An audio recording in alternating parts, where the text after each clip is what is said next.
त्यासाठी सरकारवर कुणी दबाव आणलेला नाही आहे किंवा असंही घडलेलं नाही की या महामार्गावर जे काही देवस्थानं येत आहेत त्या देवस्थानाच्या दर्शनाला जाताना भाविकांना त्रास झालेला आहे, ट्रॅफिक जाम झालेला आहे आणि 4-4, 5-5 तास रस्त्यावर ट्रॅफिक जाममध्ये अडकून पडलेले आहेत भाविक। असंही कधी घडलेलं नाही आहे, अगदी पंढरपूरला सुद्धा नाही आहे।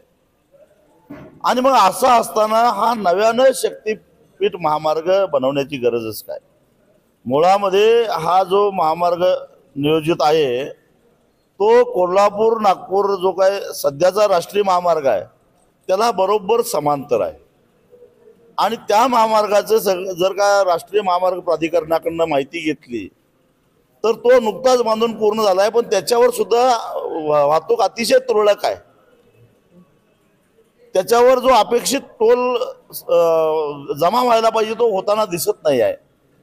जवळ किमान एका टोलवर 40 लाख तरी दररोजचं कलेक्शन व्हायला पाहिजे, पण तिथं 7 ते 8 लाख केवळ कलेक्शन व्हायला लागलेलं आहे।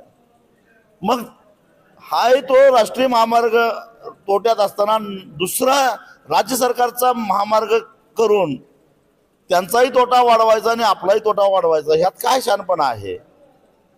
आणि म्हणून एकतर हा रस्ता पूर्ण अव्यवहार्य आहे, शिवाय महाविकास आघाडी सरकार जेव्हा महाराष्ट्रात सत्तेवर होती त्यावेळी त्यांनी जे काही शासन निर्णय केलेला आहे त्यामुळं 2013च्या कायद्याचा पूर्ण आत्माच नाहीसा झालेला आहे आणि होणारं भूमी संपादन हे 1956च्या कायद्यानुसार म्हणजे सक्तीचं होणार आहे, पोलिसांच्या बंदोबस्तात होणार आहे।